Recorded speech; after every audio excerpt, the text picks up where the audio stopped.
আসসালামু আলাইকুম ভিউয়ার্স, আশা করি আল্লাহর রহমতে আপনারা সবাই ভালো আছেন। আমরাও আল্লাহর রহমতে ভালো আছি। আমরা সকালবেলায় এই যে সকালে মেবি বিকেল সন্ধ্যার টাইমে বিকেলবেলায় আমরা বের হয়েছি। গেটের সামনে এসে আমরা ভিডিওটা নিয়ে আমি স্টার্ট করছি। সেই সময় হচ্ছে বাবুটা এসছে ক্যামেরার সামনে, মনে করছে ছবি তুলবো। হ্যাঁ, তা বলছে আন্টি ছবি তুলবে না? আমি বলছি হ্যাঁ ছবি তুলবো, তুমি দাঁড়াও দাঁড়াও পোজ দাও। অনেক পোজ দিচ্ছিলো, দিয়ে দাঁড়াইছে। খুবই ভালো কিউট বাচ্চা, আমাদের সাথে এই বিল্ডিংয়ে থাকে। আমরা কখনো দেখি না, এই প্রথম দেখা।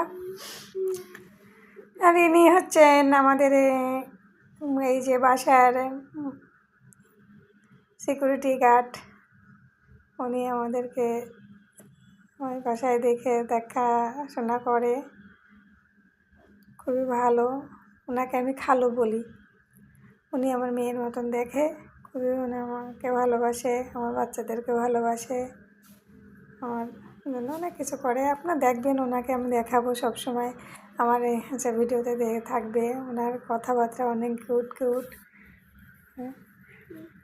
তারপরে এসে আমরা এই যে তিনটে বাচ্চাকে নিয়ে রাইজা, মারুফা আর মুমুজা, এই যে আমার ছোট্ট রাজকুমারী, নানাকে নিয়ে আমরা গাড়িতে হিসেবে কিছু দুষ্টু বুড়িটা দেখেন কি করে, দেখেন মাঝে মাঝে ও দুষ্টামি করে। এখান থেকে আমরা সরাসরি চলে আসলাম ফুচকার দোকানে। এখানে মনে হয় চিকেন দিয়ে চুপস তৈরি করে। দোকানটা একটু দেখাচ্ছিলাম আপনাদেরকে, লোভনীয় আছে। তো খাইনি, ওরা হচ্ছে চটপটি খাবে। দুইটা চটপটি আমরা এই দোকান থেকে দুটো চটপটি, দোকানের চটপটিটা খুবই ভালো লাগলো খাইতে। ওরা আগেও মনে হয় খেয়েছে। আমি ওরা পাশে একটা মেয়ে আছে ইতি নাম, ওর সাথে যে ওরা খেয়েছে, এই জন্য বললো ভালো। তা ওখান থেকেই আমরা দুটো চটপটি নিলাম পার্সেল করে।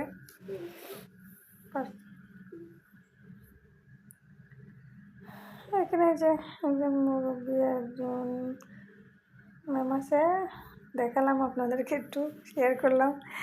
ওনারা দুজন খাচ্ছিল চটপটি। তারপরে আমরা এখান থেকে চলে আসলাম মাছ বাজারে। মাছ বাজারে এসে আমি প্রথমত ওখান থেকে এর আগে আমি নিয়েছি পার্শা মাছ, মেবি থামকা 1 কেজিরও বেশি থামকা হিসাবে নিয়েছি। 130 টাকা দিয়ে নিয়েছিলাম। আর এটা হচ্ছে কি সিলভার, উনি চাইছিল হয়তো 150 টাকা। আমি নিয়েছি, 2টা নিলাম। তারপর পাঙাশ মাছ নিয়েছি, নিয়ে এই যে আমরা বাসায় এসে ধনে পাতা নিয়ে আসছে, মাছ নিয়ে আসে, তরকারি নিয়ে আসেনি। পাঙাশ মাছ রাতে আমরা ভুনা করবো, এই জন্য নিয়ে আসলে। তাহলে আপনারা সবাই ভালো থাকেন। আল্লাহ হাফেজ। আমরা এই যে চটপটি খাচ্ছি। আল্লাহ হাফেজ।